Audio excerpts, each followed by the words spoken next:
MP 24 news पर और मैं हूं आपके साथ चेतना मिश्रा। अगले साल 5 राज्यों में होने वाले विधानसभा चुनाव से पहले केंद्र की नरेंद्र मोदी सरकार ने बड़ा कदम उठाया है। देश में बहुत जल्द एक ऐसा कानून बन सकता है जिसके तहत आधार कार्ड और वोटर कार्ड को एक दूसरे से लिंक कराना अनिवार्य हो सकता है। लोकसभा ने सोमवार को निर्वाचन विधि विधेयक 2021 को मंजूरी दे दी है। इसमें मतदाता सूची में दोहराव और फर्जी मतदान रोकने के लिए मतदाता पहचान कार्ड और सूची को आधार कार्ड से जोड़ने का प्रस्ताव किया गया है। केंद्रीय मंत्रिमंडल ने बुधवार को चुनाव सुधारों से जुड़े इस विधेयक के मसौदे को अपनी मंजूरी दी थी। इस विधेयक के मसौदे में कहा गया है कि मतदाता सूची में दोहराव और फर्जी मतदान रोकने के लिए मतदाता कार्ड और सूची को आधार कार्ड से जोड़ा जाएगा।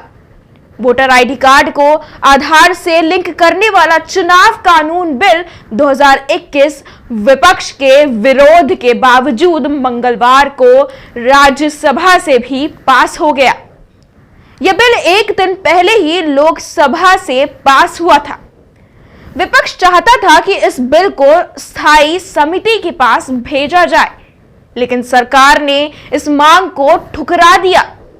सरकार ने चुनाव कानूनों में संशोधन करने वाले इस बिल को जरूरी बताया है, तो वहीं विपक्ष इसका विरोध कर रहा है। चुनाव कानून बिल 2021 या इलेक्शन लॉज बिल 2021 का उद्देश्य कई चुनाव सुधारों को लागू करना है, जिनको लेकर लंबे समय से बातचीत जारी थी। यह बिल 20 दिसंबर को लोकसभा और 21 दिसंबर को राज्यसभा से पास हो गया है। इस बिल में वोटर आईडी कार्ड को आधार से लिंक किए जाने का जिक्र है और इसी बात को लेकर यह बिल विपक्ष के निशाने पर है। सरकार ने चुनाव कानून बिल 2021 को लेकर उठ रहे सवालों पर अपना पक्ष रखा है और बताया है कि इलेक्टोरल रोल से आधार को लिंक करना क्यों जरूरी है। इस बिल में एक प्रावधान है जिसके तहत नया आवेदक पहचान के उद्देश्य से निर्वाचन पंजीकरण अधिकारी को आधार संख्या दे सकता है। बिल में कहा गया है कि कोई भी आवेदन इस आधार पर खारिज नहीं होगा और ना ही वोटर लिस्ट से इसलिए किसी का नाम कटेगा कि उसने आधार नहीं दिया। बिल में यह जरूर कहा गया है कि आधार न दे पाने वाले आवेदक को इसके पर्याप्त कारण बताने होंगे। मतदाता सूची के साथ आधार को जोड़ने से एक ही व्यक्ति के नाम पर अलग अलग जगहों पर बने कई वोटर आईडी की समस्या को खत्म करने में मदद मिलेगी। एक ही व्यक्ति के नाम पर अलग अलग जगह पर वोटर आईडी कार्ड जारी होने की वजह वोटर के बार बार निवास स्थान बदलने और पिछले नामांकन को हटाए बिना नए स्थान पर वोटर आईडी के लिए आवेदन के कारण होता है। इस प्रकार जिन वोटर्स के नाम एक से अधिक वोटर लिस्ट में या एक ही वोटर लिस्ट में एक से अधिक बार आते हैं, उन दिक्कतों को भी दूर किया जा सकेगा। एक बार आधार के वोटर लिस्ट से लिंक हो जाने के बाद जब भी कोई व्यक्ति नए रजिस्ट्रेशन के लिए आवेदन करेगा तो वोटर लिस्ट डेटा सिस्टम पिछले रजिस्ट्रेशन के बारे में तुरंत अलर्ट कर देगा। इससे काफी हद तक वोटर लिस्ट को साफ करने में मदद मिलेगी। इस बिल में चुनाव सुधारों के लिए जनप्रतिनिधित्व अधिनियम 1950 और जनप्रतिनिधित्व अधिनियम 1951 में संशोधन किए गए हैं। 1950 के एक्ट के मुताबिक कोई व्यक्ति निर्वाचन पंजीकरण अधिकारी के पास अपना नाम दर्ज कराने के लिए आवेदन कर सकता है। इस एक्ट में संशोधन के बाद इस बिल के मुताबिक निर्वाचन पंजीकरण अधिकारी किसी व्यक्ति से उसकी पहचान साबित करने के लिए उसका आधार पेश करने के लिए कह सकता है। यदि उसका नाम पहले से ही वोटर लिस्ट में है तो लिस्ट में दर्ज एंट्री के प्रमाणीकरण के लिए आधार संख्या की आवश्यकता हो सकती है। सरकार ने आधार न देने के लिए बिल में जिस पर्याप्त कारण शब्द का जिक्र किया है उसी को लेकर कई विशेषज्ञ सवाल उठा रहे हैं। एक्सपर्ट्स का कहना है कि सरकार ने भले ही वोटर आईडी को आधार से लिंक करने को स्वैच्छिक कहा है, लेकिन बिल में आधार न देने के लिए पर्याप्त कारण बताने को स्पष्ट नहीं किया है।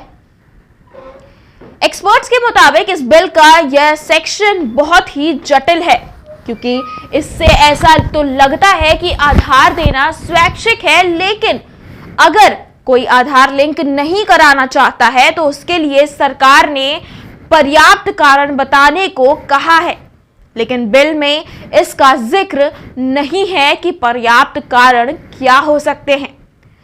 सरकार को इस बात को स्पष्ट करना चाहिए कि कोई व्यक्ति स्वेच्छा से किन वजहों से आधार देने को बाध्य नहीं है। विशेषज्ञों का मानना है कि इससे शुरुआत में भले ही सरकार यह दावा करे कि आधार को वोटर आईडी कार्ड से जोड़ने का कदम स्वैच्छिक है, लेकिन धीरे धीरे यह कुछ अन्य सेवाओं की तरह ही अनिवार्य बन जाएगा। वोटर आईडी को आधार से लिंक करने का प्रयास चुनाव आयोग पहले भी कर चुका है।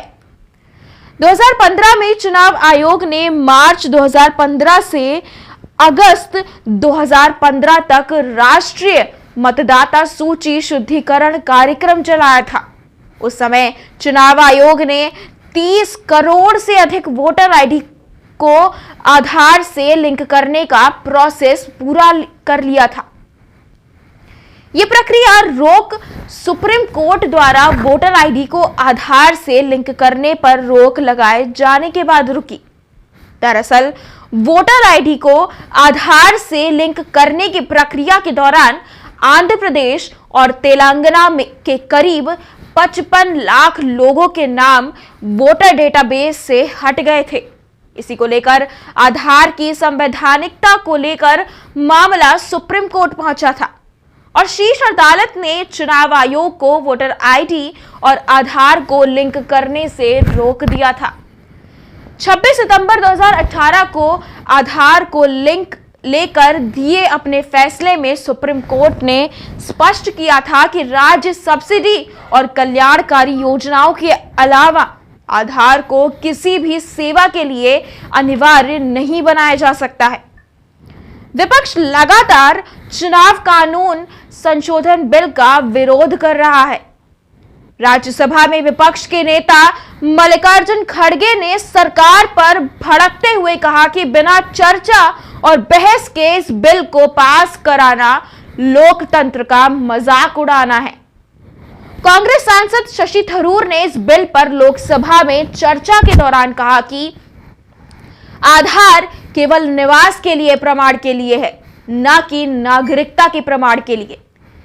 थरूर ने कहा कि ऐसा करके सरकार गैर नागरिकों को वोटिंग अधिकार दे रही है।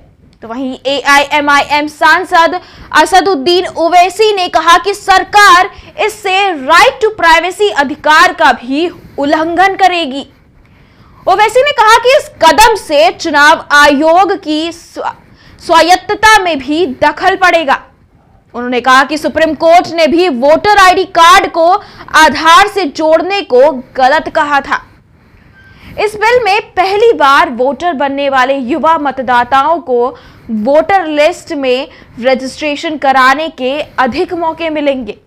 अब युवा मतदाता अब साल में 4 मौकों पर वोटर लिस्ट में रजिस्ट्रेशन करा पाएंगे। अभी तक पहली बार मतदाता बनने वालों को साल में केवल एक बार 1 जनवरी को ही रजिस्ट्रेशन कराने का अधिकार था। इस बिल में पहली बार मतदाता बनने वालों को साल में 4 तारीखों पर 1 जनवरी, 1 अप्रैल, 1 जुलाई और 1 अक्टूबर को वोटर लिस्ट में रजिस्ट्रेशन कराने का प्रावधान है। 1 जनवरी या उससे पहले 18 साल का होने वाले लोगों को साल में केवल एक ही बार वोटर आईडी के लिए रजिस्ट्रेशन कराने का नियम था। इस बिल में आर्मी वोटर्स के लिए नियम को जेंडर न्यूट्रल बनाया गया है। अब महिला सैन्यकर्मी के पति को भी सर्विस वोटर माना जाएगा। अभी तक पुरुष सैन्यकर्मी की पत्नी को तो सर्विस वोटर माना जाता है, लेकिन महिला सैन्यकर्मी के पति को सर्विस वोटर नहीं माना जाता था। चुनाव आयोग ने इसके लिए जनप्रतिनिधित्व कानून में आर्मी वोटर्स के लिए इस्तेमाल होने वाले पत्नी शब्द को बदलकर जीवन साथी करने का सुझाव दिया था। इस बिल के कानून बनने के बाद चुनाव आयोग को किसी भी परिसर के चुनाव संबंधित कार्यों के लिए इस्तेमाल का अधिकार मिल जाएगा। चुनाव आयोग को पोलिंग स्टेशन, मतगणना या बैलेट बॉक्स और वोटिंग मशीनों के स्टोरेज के लिए किसी भी परिसर के इस्तेमाल का अधिकार होगा। अभी तक चुनाव आयोग द्वारा चुनावों के दौरान कुछ परिसरों के इस्तेमाल पर आपत्तियां उठती थीं। धन्यवाद आदरणीय अध्यक्ष जी। मैं माननीय सदस्यगण ने इस बिल को समर्थन दिया है, उसके प्रति आभार प्रकट करना चाहता हूं। मैं सर बहुत ही संक्षेप में मैंने स्थिति स्पष्ट कर दी है। माननीय आनंद जी प्लीज। कम समय में ये बिल का महत्व क्या है और क्यों जरूरी है इस वक्त, इसको मैं सदन के सामने में रखना चाहता हूँ। सर, संविधान के तहत हम लोग सब काम करते हैं और संविधान के 326 अनुच्छेद के प्रावधान के मुताबिक जो भी भारतीय 18 साल के पार हो जाते हैं तो उसको वोटर लिस्ट में अपना नाम दर्ज करने का अधिकार बन जाता है।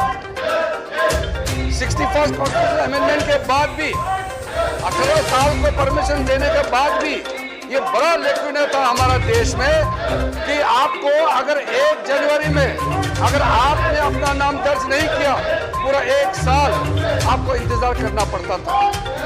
1.5 करोड़ से भी ज्यादा संख्या युवाओं को क्वालिफाई होने के बावजूद भी वोटर लिस्ट में नाम डलवाने का मौका देने का कोई प्रावधान नहीं था। तो इस अमेंडमेंट बिल के साथ